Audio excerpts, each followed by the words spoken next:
1.5 लाख के गाड़ी में आप बिलीव नहीं करोगे, आपको 3 राइडिंग मोड देखने को मिलता है, इसमें रेसिंग मोड देखने को मिलता है, ब्लूटूथ कनेक्टिविटी और न जाने क्या क्या फीचर के साथ ये 150 सीसी की गाड़ी आपको मिल रही है।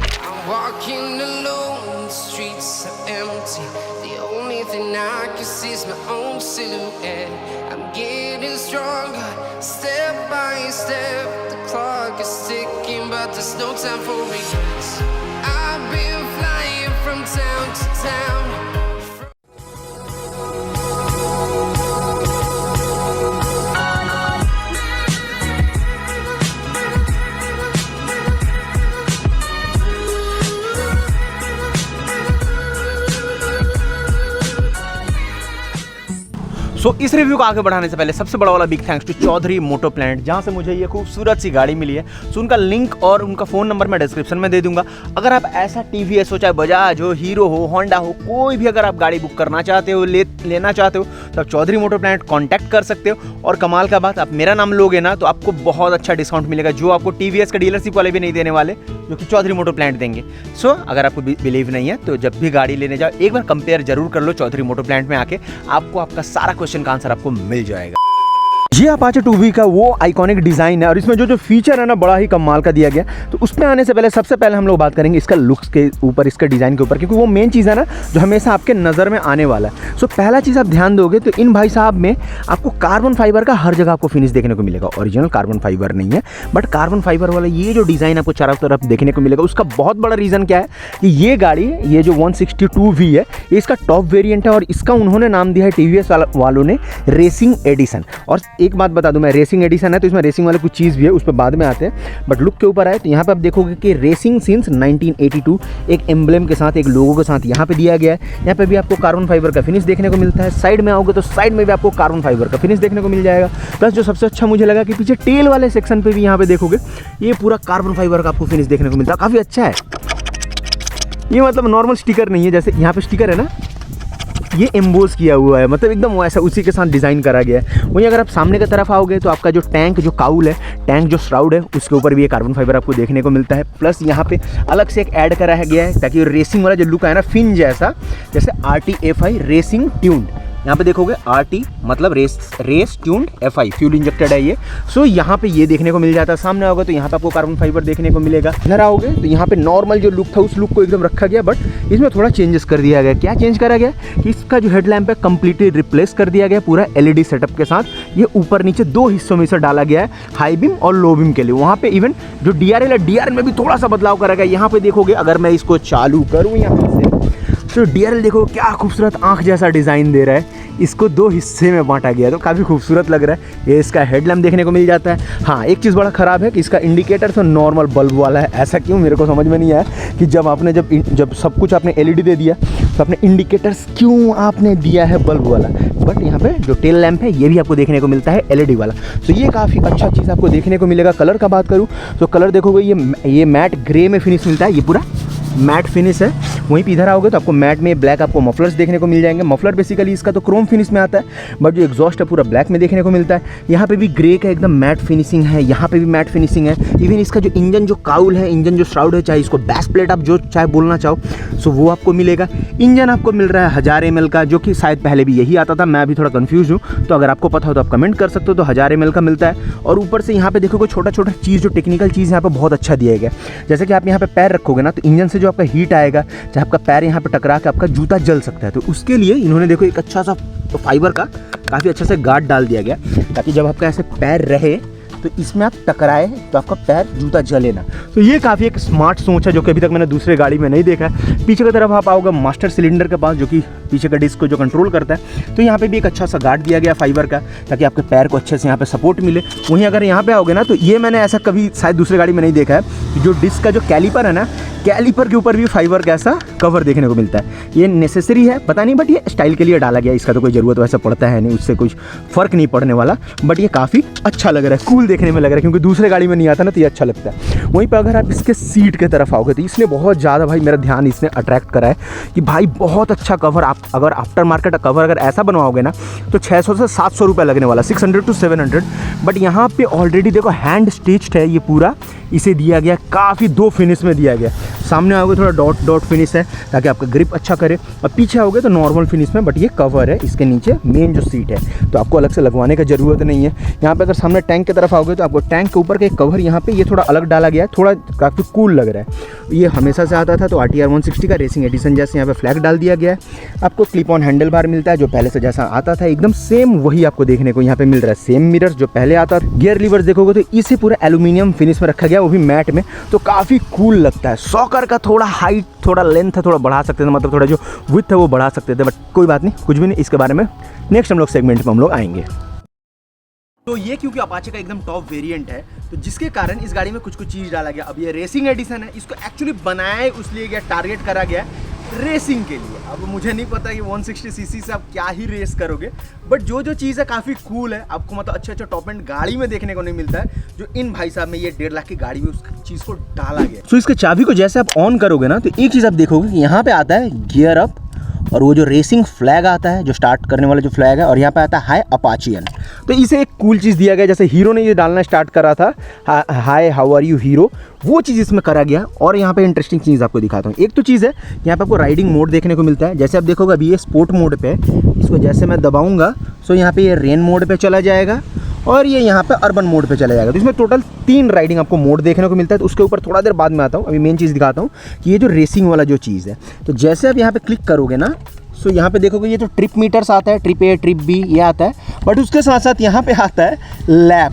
हाँ जी, मतलब जो आप रेस करते हो ट्रैक पे, जैसे लैप टाइमर होता है ना, तो आप इसमें लेजिट लैप टाइमर आपको देखने को मिलता है। जैसे देख सकते हो लैप 1 लैप 2, तो वो चीज़ आप कर सकते हो इस गाड़ी के अंदर। तो रेसिंग एडिशन में वो चीज़ को डाला गया। ये कितना यूज़फुल है नहीं पता, और सच बताओ तो उतना यूज़फुल है भी नहीं, बट गाड़ी में देना था तो उस चीज़ को दिया गया है इसमें। अब आता है अगर राइडिंग मोड का बात करूँ, तो देखो मैंने पिछले वाले NS 400 वाले वीडियो में भी बताया, तो उसमें भी 4 राइडिंग मोड आपको देखने को मिलता है।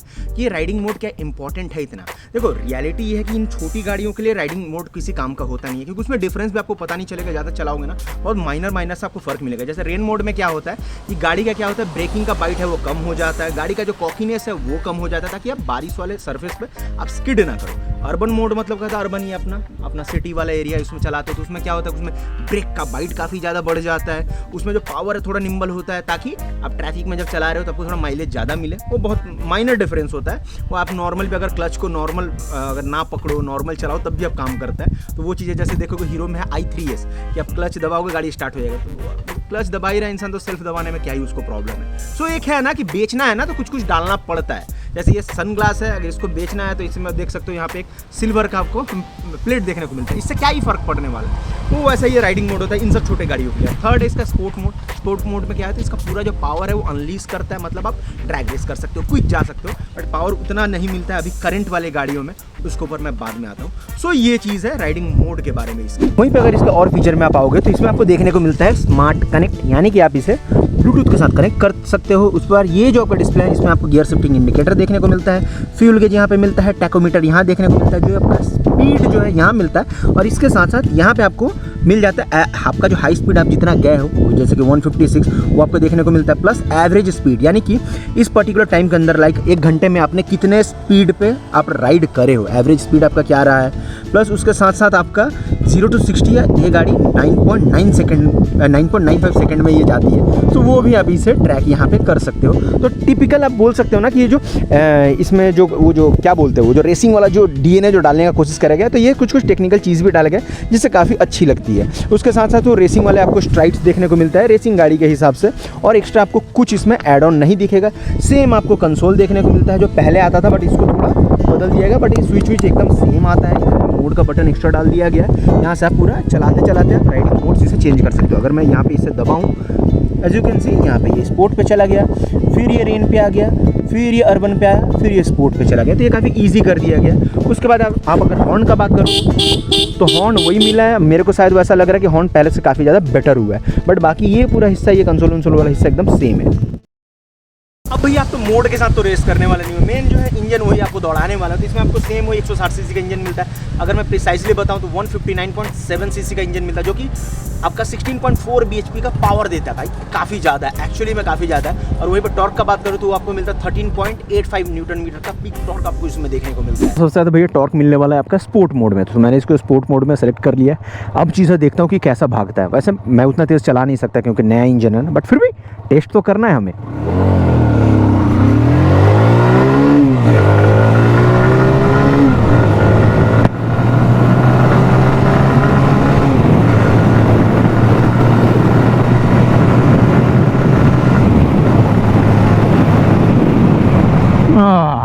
ये सही है, मतलब पिकअप बुरा नहीं है बॉस, बुरा नहीं है। और जो सबसे अच्छा बात है, ब्रेकिंग काफ़ी अच्छा बाइट है इसका ब्रेकिंग का। और अगर यहाँ पे टर्निंग रेडियस थोड़ा चेक करा जाए, हाँ जी भैया मैं टर्निंग रेडियस काफ़ी कम है, मैंने पैर नीचे नहीं रखा है और मैं ऑलमोस्ट ये 0 टर्निंग रेडियस है। ये बड़ा अच्छा चीज़ है यार। एजिलिटी वही है पहले जैसा, इसमें कोई चेंज नहीं करा गया। वहीं पे इतना सारा कुछ देने के बाद भी इस गाड़ी का जो आपको माइलेज देखने को मिल जाता है 47 kmpl का, ये कंपनी क्लेम नहीं करती है, ये जो यूज़र्स है यूज़र्स क्लेम करते हैं। सो आप में से जो जिनके पास ये गाड़ी है, आप माइलेज अपना बता सकते हो कि आपको क्या मिलता है सिटी में प्लस आपको हाईवेज पे, तो उसको मैं अपने कमेंट में मैं पिन कर दूंगा, सो दैट और भी जो लोग लेने वाले होंगे उनको पता चल जाएगा। अगर जो सबसे बेस्ट है कि चला के आप देख लो, अब पता नहीं कैसे आप देखो, बट फिर भी 47 का मिलता है, मेरे बात पर विश्वास कर दो। वहीं पर अगर गियर बॉक्स का बात करूँ तो आपको सेम वही 5 स्पीड ट्रांसमिशन मिलता है, 6 स्पीड गियर बॉक्स इसमें नहीं दिया गया, सेम रखा गया है। और जो एक चीज़ है जिसके ऊपर आप ध्यान दोगे, अगर आपने लास्ट वाला चलाया मतलब पुराना जो BS4 आता था, तो उसमें और इसमें आपको पावर का डिफरेंस दिखेगा। मतलब पावर है काफ़ी ज़्यादा, बट वो जो कॉकीनेस है ना वो BS4 में आता है, इसमें नहीं आता। उसका देखो 2 प्राइम रीज़न है। पहला रीज़न ये कि BS6 होने के कारण, बेसिकली ये तो E20 वाला है, तो ये BS7 आप बोल सकते हो या फिर BS8 बोल सकते हो। तो इसमें फिल्टर्स काफ़ी ज़्यादा डाला जाता है एग्जॉस्ट लाइन में प्लस इंजन में, सो दैट जो इसका जो पोल्यूशन है ना, पोल्यूशन ज़्यादा बाहर ना है। अब क्योंकि आप भी समझ रहे हो कि जितना ज़्यादा फिल्टर होएगा उतना ही ज़्यादा जो मतलब पावर का जो फ्लो होगा वो काफ़ी निम्बल होगा।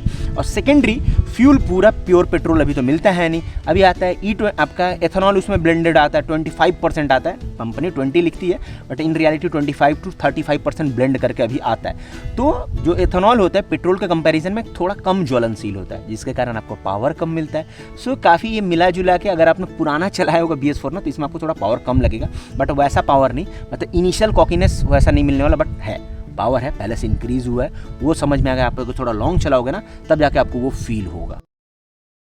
वहीं पर अगर सेफ्टी का बात किया जाए तो भाई साहब में आपको डुअल डिस्क अब देखने को मिलता है, क्योंकि टॉप वेरिएंट है, रेसिंग एडिशन है, ऑब्वियस सा बात है डुअल डिस्क देना ही होगा। बट हाँ, सिंगल चैनल ABS के साथ आपको सामने में ABS देखने को मिलता है। तो अगर सामने वाला जो अगर ब्रेक कैलिपर्स का बेसिकल डिस्क का मैं बात करूँ तो आपको मिलता है 270 mm का, 270 mm का। वहीं पर अगर पीछे वाले ब्रेक डिस्क का बात करोगे तो सिर्फ मिलता है 130 mm का। ये बड़ा मतलब अजीब सा है, इतना छोटा डिस्क देने का क्या मतलब बनता है? मिनिमम 200 तो दिया जा ही सकता था, वैसे जो भी है। वहीं पर अगर टायर का बात करा जाए तो टायर पहले से थोड़ा बड़ा किया गया है। ये आपको मिलता है 17 इंच का अलॉय के साथ मिलता है, आगे पीछे दोनों, जो स्टैंडर्ड आजकल हर गाड़ी में आता है। वहीं अगर आप पीछे का टायर देखोगे तो 120/70 डायमीटर्स का, 120/70 जो कि सेम पल्सर 220 में आता है। और प्लस अभी का नया का एक्सट्रीम का जो 125 है ना, उसमें भी यही आता है। और वहीं पर सामने की तरफ आओगे तो वही स्टैंडर्ड 90/90 डायमीटर्स का टायर देखने को मिलता है ट्यूबलेस के साथ। ऑब्वियसली आजकल हर गाड़ी में वही हो रहा है। वहीं पर अगर गाड़ी के कंफर्ट का बात करूँ तो आपको सामने में देखने को मिलता है टेलीस्कोपिक फोक, वही सेम पतला सा जैसे आता था। इसमें कोई आपको अपग्रेडेशन देखने को नहीं मिलेगा। कंपनी कर सकती थी, हाँ जी कर सकती थी, बट प्राइस का भी आपका ध्यान रखना पड़ता है, क्योंकि आपको डोर स्टेप पे मिल जा रहा अपने घर पे 1,54,000 में, हमारे हावड़ा डिस्ट्रिक्ट पश्चिम बंगाल में, तो 1,54,000 में। तो और भी ज़्यादा चीज़ अगर ऐड करा जाए ना तो उसका प्राइस भी और ज़्यादा बढ़ता है। तो आप समझ सकते हो कि क्या है, आपको चाहिए भी उतना प्राइस भी पे नहीं करना चाहते हो, तो ये एक चीज़ है। वहीं पे अगर आप पीछे की तरफ देखोगे ना तो आपको सेम वही कन्वेंशनल जो सॉकर जो आते थे, डुअल सॉकर्स, गैस भरे हुए, स्प्रिंग लोडेड, तो ये आपको देखने को मिलता है। इसमें क्या है कि इसका जो सबसे बेस्ट बात है मैं आपको बताऊं, पहला बात तो ये कि इसको रिपेयर किया जा सकता है। जो आपका मोनो वाला आता है ना, मोनो रिपेयर नहीं कर सकते, कभी खराब हो तो, बट इसे आप रिपेयर करवा सकते हो। बहुत कम लोग ही करते हैं आजकल, बट रिपेयर करा सकते हो, तो ये काफ़ी अच्छा है। जब कॉस्ट कटिंग हो ही रहा है तो ऐसा चीज़ डालो ताकि लोग लॉन्ग टर्म तक इसे यूज़ कर पाए। ये उतना ज़्यादा कंफर्टेबल होता है उतना तो नहीं होता है, मैं सच बताऊं तो, बट ठीक है यार, अच्छा है। और क्या लोगे आप 1.5 लाख रुपए में। और कंफर्ट का दूसरा हिस्सा जो आता है वो आता है आपका सिटिंग और हैंडल पोस्चर। और पता है अपाचे ये कुछ बहुत कम गिनी चुनी गाड़ियों में से है जिनका जो सिटिंग पोस्चर है, स्पेशली जो ग्राउंड क्लियरेंस प्लस आपका जो ग्राउंड से जो सीट का जो हाइट है वो सबसे बेस्ट है। इस पर कोई भी आदमी बैठ सकता है, चाहे वो 5 फुट 5 इंच का हो या फिर 6 फुट 6 इंच का, तो कोई भी आराम से बैठ सकता है। अगर ग्राउंड क्लियरेंस का बात बताऊं तो ये आपको मिलता है 180 mm का 180 मिलीमीटर का, जो कि भारत का कोई भी आपका जो स्पीड ब्रेकर है उसको कवर कर सकता है, ऑफ रोडिंग कर सकते हो। वहीं पे अगर सीट हाइट का बात करूँ ग्राउंड से, वो है 790 mm का, जो कि सबसे कम है भाई, सबसे कम है 790 मिलीमीटर का से। तो आप सीधा देख सकते हो कि मेरा पैर नीचे आ रहा है, मैं 5 फुट 10 का हूँ वैसे भी, पैर नीचे आ रहा है पूरा तो आ ही रहा है, उसके साथ साथ मेरा बेंड भी हो रहा है। तो आपका कोई भी हाइट है आप आराम से इसके ऊपर आ सकते हो। और अगर बात करूँ तो हैंडल पोस्चर का, तो बहुत लोग हैं अपाचे से, मेरा दोस्त भी है कुछ अपाचे से राइड करते हैं, तो ये वैसा नहीं कि राइड करने के लिए बना है, बट हाँ काफ़ी कंफर्टेबल है। एज यू कैन सी मेरा हाथ पूरा खुल रहा है, ज़्यादा मुझे झुकना नहीं पड़ रहा है और ज़्यादा पीछे नहीं आ रहा है, तो एक मिडिल में तो आप राइड कर सकते हो। वहीं पे अगर आप पैर का पोजीशन देखोगे तो थोड़ा ज़्यादा खुला हुआ है, ये जो आर्क है थोड़ा ज़्यादा खुला हुआ है, जिसके कारण घुटने में उतना पेन नहीं होगा। पेन तो होगा क्योंकि ये डिज़ाइन नहीं करा गया लॉन्ग राइड्स के लिए, बट उतना नहीं होगा जितना होना चाहिए। और अगर आपका हाइट कम है, मतलब कम है 5 फुट 6 के करीबन है, तो ये वाला थोड़ा आपका और ज़्यादा खुलेगा, तो आपके लिए और ज़्यादा ईजी हो जाता है। तो ये कंफर्टेबल तो है। और सीट का तो खैर कोई जवाब नहीं है, ये भैया आपको टेस्ट राइड लेके ही समझ में आएगा। ये मैं जितना भी आपको बता दूं, अच्छा बोल दूं या बुरा बोल दूं, तो आपको समझ में नहीं आएगा। तो आपका जो नियरेस्ट जो टीवीएस का डीलरशिप है, आप वहाँ पे जाकर टेस्ट राइड लो, या फिर आप चौधरी मोटर प्लांट आ सकते हो, आप वहाँ पे टेस्ट राइड ले सकते हो। और अगर वेरिएंट्स का बात करूँ ना, तो उसमें भी भाई साहब ने धूम मचा कर रखा है। टोटल 5 वेरिएंट में आपको देखने को मिलते हैं। ये तो टॉप वेरिएंट आपका रेसिंग एडिशन है। उसके अलावा जो बाकी जो 4 एडिशन है, एक है आपका RM drug black edition, RM drum black edition, दूसरा RM आपका ड्रम एडिशन, तीसरा RM डिस्क एडिशन और चौथा RM डिस्क DT एडिशन यानी ब्लूटूथ एडिशन। सो टोटल जो प्राइस में मतलब लोअर वेरिएंट से और टॉप वेरिएंट से प्राइस में सिर्फ डिफरेंस आपको पड़ता है 9000 रुपीज़ का। तो लोएस्ट वाला मिलता है आपको एक शोरूम जो प्राइस है 1,20,420 रुपये, दिल्ली एक शोरूम। और रेसिंग एडिशन इसका पड़ता है 1,29,520 रुपये एक शोरूम दिल्ली। अगर ऑन रोड प्राइस का बात बताओ तो 1,54,000 के करीबन आपको ऑन रोड में मिल जाता है ये गाड़ी। तो इन भाई साहब के बारे में जितना सारा डिटेल है मैंने आपको दे दिया। अगर आपको फिर भी कुछ जानना है तो आप मुझे यहाँ पे कमेंट नीचे कर सकते हो, मैं उसका रिप्लाई कर दूंगा। अदरवाइज आप मुझे इंस्टाग्राम पे मुझे DM कर सकते हो, इंस्टाग्राम का लिंक आपको डिस्क्रिप्शन में मिल जाएगा। सो वहाँ पे मैं आपको इन भाई साहब से रिलेटेड सारा आंसर मैं आपको दे दूँगा। तो भैया अगर तो आपको आज का वीडियो अच्छा लगा तो पता है क्या करना, सबसे पहले तो भैया लाइक कर देना, और अगर चैनल पर नए हो ऐसे रिव्यूज़ आप देखना चाहते हो डिटेल में, सो आप मुझे सब्सक्राइब कर सकते हो और आप कमेंट करके बता सकते हो कि नेक्स्ट आप किस गाड़ी का रिव्यू देखना चाहते हो जो आप खरीदना है। और आप मेरा प्लेलिस्ट भी चेक कर सकते हो, वहाँ पे सारी नई गाड़ियों का आपको रिव्यू देखने को मिल जाए। सो इस नोट पे मैं आपसे मिलता हूँ नेक्स्ट वीडियो में। Till then ride safe, use helmet and respect your parents, respect your country. जय हिंद, बाय बाय, टाटा।